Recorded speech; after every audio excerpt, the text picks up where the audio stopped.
You know, the second thing that he gives is he says he's a host. Look at what it says. You prepare a table before me. Look at this part. In the presence of my enemies. If you're in the presence of your enemies, you're afraid normally, and he says, let's sit down and eat. I love this. He says, right here, look at me. Why are you looking at them? Because they want to kill me, because they hate me, because they're mad at me, because they've lined up against me. Look at me. You've been fighting them, and I decided instead of us fighting, let's just sit down right here while they watch us eat in intimacy together. You prepare a table for me. You become a host for me.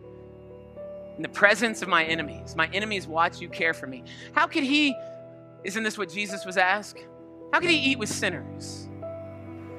You prepare a table before me in the presence of my enemies.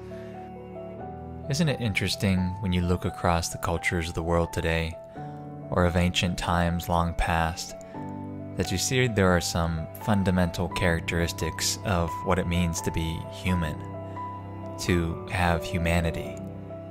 One being that the most intimate acts is that of inviting a stranger into your home and sharing a meal with them.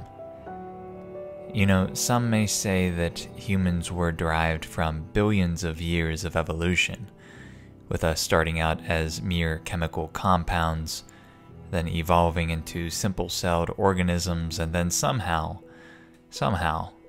into the complex, beautiful, and intricate humans we are today.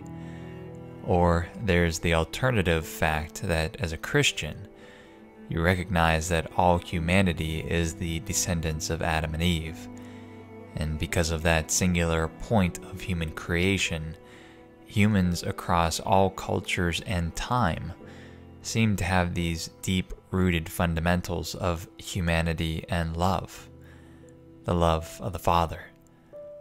The day before Christ died, the day that the enemies were at the gates waiting to slaughter the Lamb, Jesus not only took his closest friends, but also his betrayer into the upper room to take time and share a meal with them.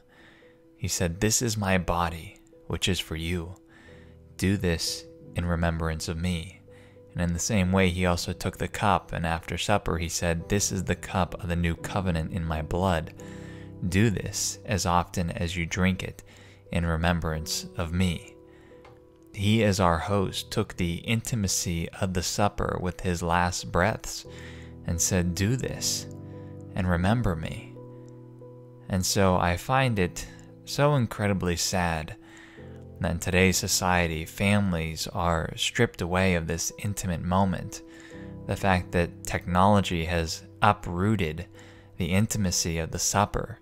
And not only that, but the interpretation of the Lord's Supper by some religious institutions has been turned into this cold, sterile, and self-righteous ceremony.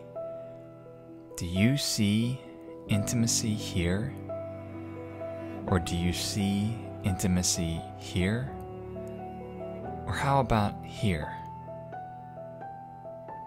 Those listening to this video are living in the end times. The enemy surrounds us, persecutes us, ridicules us. But know that the King is coming. And until that day, perhaps today is the best day you can sit with your family, or maybe even a stranger, and tell them about the King that laid down his life for you.